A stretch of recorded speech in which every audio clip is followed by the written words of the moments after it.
Well, hello YouTube and welcome to another episode of the Albino Rhino Beer Review. You have the Rhino.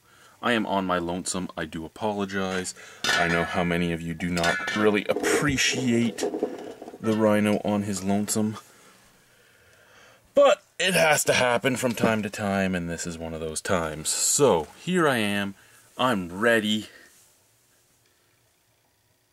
I was going to do a Simpson quote, but I don't know how many of you would get it, so I just decided not to. Anyway, the beer we are drinking today is a special beer in that it is a beer I've wanted to try forever.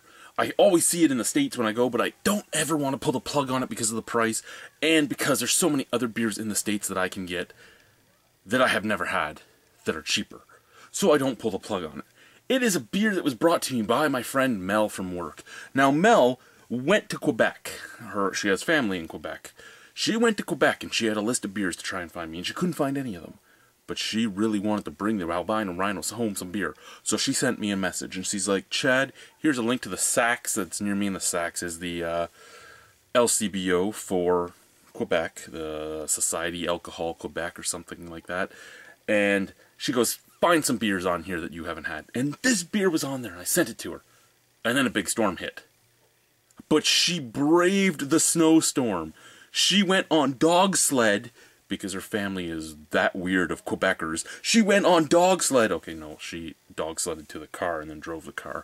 But she still went on dog sled to the car to get to the Saks to get me some beer. Which means that Mel is the greatest person to ever have anything to do with this. Mel, if you want to be my beer bitch, you're my beer bitch. Basically, because nobody else wants to be my beer bitch. Beer bitch would be my beer girlfriend. When my wife finally decides to divorce me, then you would have first dibs because you're the beer bitch. I know you don't want to be the beer bitch, it's okay. Anyway, the beer she got from me is from, it's a Trappist beer. It is a Trappist beer. It is from the Abbey Saint Remy. It is Trappist Rochefort. And this is the Rochefort 8. I'm supposed to drink it in a goblet glass, but we all know how much I care about that. I have lots of goblets, but this is the glass for the day, so this is the glass we're drinking it out of. Unfortunate for the beer, it's not going to be in a goblet, it's going to be in a pint glass. If this beer is very heady, because it is a small 330 milliliter bottle, the 500 milliliter glass should house it fine, excuse me. So, Rochefort 8, Trappist Rochefort 8, extra strong beer, authentic Trappist beer, meaning Trappist monks have made it, 9.2% alcohol by volume. I don't remember what the 8 is. Is the 8 the double? Is the 8 the triple? There's the 10. The 10 is the quad, is it not? Oh, I don't even remember. I read everything up on this beer months and months ago when I wanted to get it the first time, and then just forgot it all now.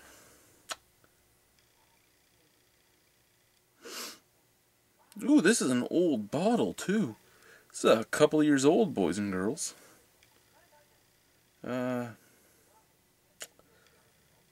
Best before.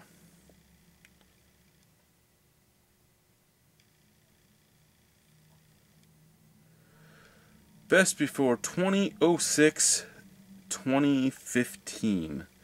I know that they give about 5 years per bottle on these, so this should be about 2 or 3 years old.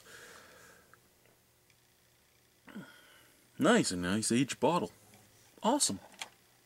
Awesome. Kind of wish I had 2 of these now. I'd want to age one a couple more years.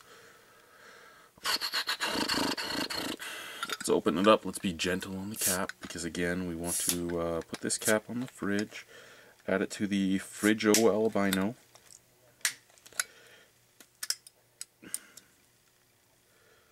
Oh, the prepubescent boy is starting. He is coming. He is can you see that in there? Look at that foam in the neck hole. Can you hear it?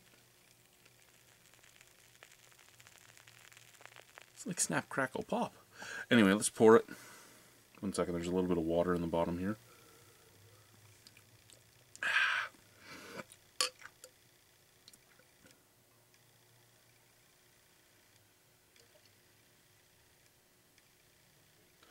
I know everybody's like, oh, don't drink the yeast in the bottom of the Belgian beers. Don't do it. Swirl, swirl, swirl. No. Like the diarrhea. Cleans me out. So let's get all that, oh, that deep, dark sediment out of the bottle. Yeah, get it out. Okay. Now we have the deep, dark sediment. First off, that beer is beautiful. It is not see-through. It's a deep brown, a mahogany brown, but not see-through. It is cloudy. That head, beautiful head. That is the type of head I like. Big, sloppy head. Big bubbles. Loud. It's a big, loud, sloppy head. Who doesn't like big, loud, sloppy head? I have a big, loud, sloppy head. I mean, who doesn't like it? Look at those bubbles. Beautiful bubbles. Beautiful head. In a goblet glass, the head would have only been about a finger, maybe 2, because it would have been spread out more. I actually like the head in this glass more, as the head is just so pillowy. Look at that. Don't you just want to rest your head in there? I kind of do. Just want to rest my head right inside there. That looks soft. It looks pillowy. It is soft. It is soft. My underwear now smell like Rochefort 8. But what does it smell like? Let's find out what my underwear now smell like.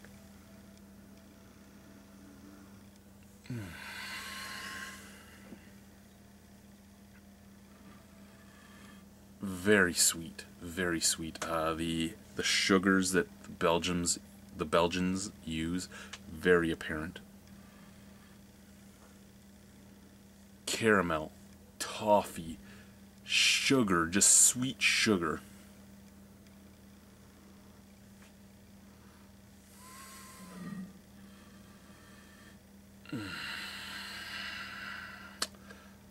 Caramel, toffee, sugar, and a very sweet touch of apple. Also a touch of date, and something I can't quite put my finger on. Let's try it. Cheers.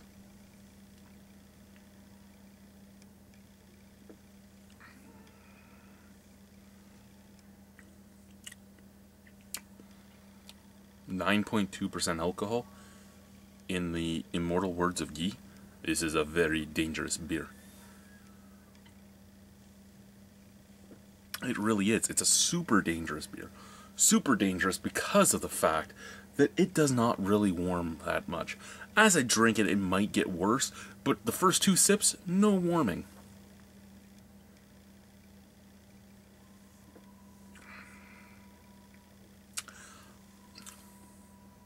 There's a cherry flavor in here.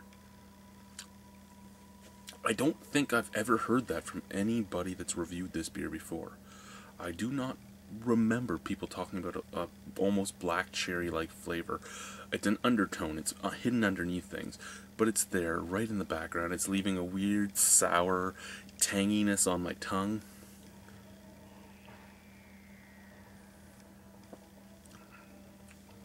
Nice and sweet on the forefront. Invert sugars are there. The beet sugars are showing through. Very sweet because of that. Nice touch of toffee.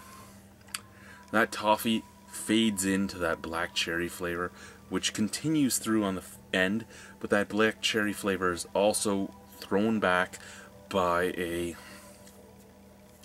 What is that?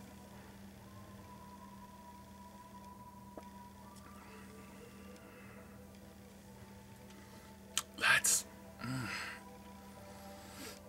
tiny touch of roastiness, but... I don't know. I don't know what that last flavor is. I'm getting roasty, I'm getting caramel, I'm getting invert sugar, I'm getting some toffee, I'm getting the cherry, getting a little touch of fig in there, and I'm getting something that I don't know. Is the disc over?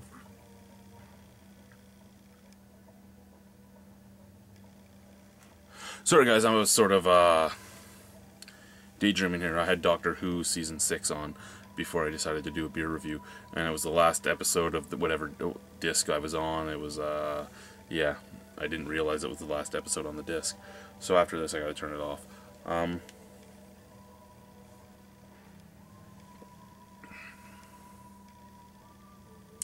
Yeah, I can't tell what that last taste is, and it is a little highly carbonated, normal for the style, but it is a little highly carbonated. Not everybody's gonna like it because of that.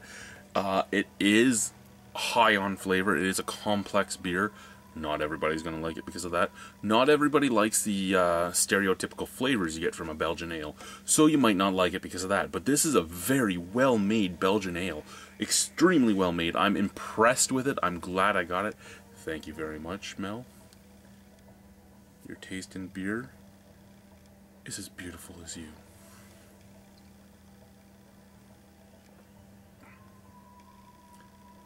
The suds in your eyes are as supple as the suds in my glass. No, okay. Beautiful beer. Beautiful beer. Very dangerous beer. This is a knock you on your ass beer. What would I give this Belgian Strong?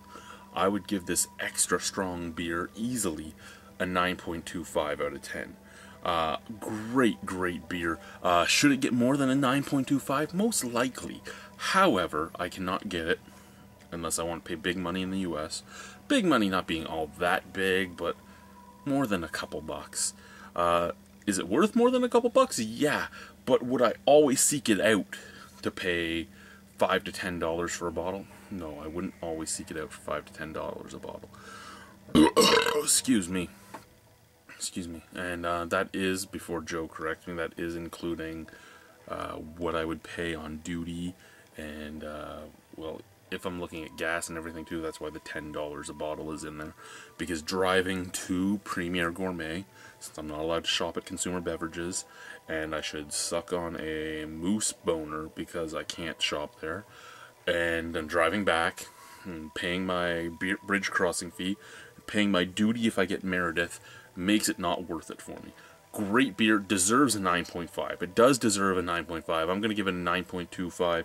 I'm the only one here. I don't want to invent my own dance when I'm the only one here, so I'm not going to.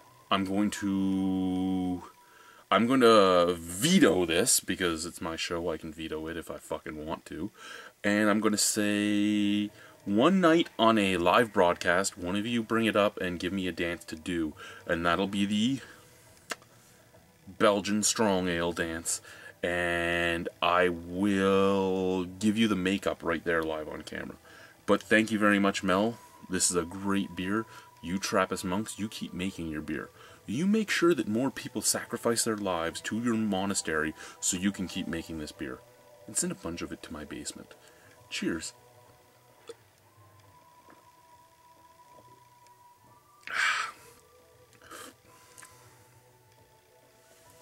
What is that taste? But it does chug well. Bye. Oh, I gotta reach the back.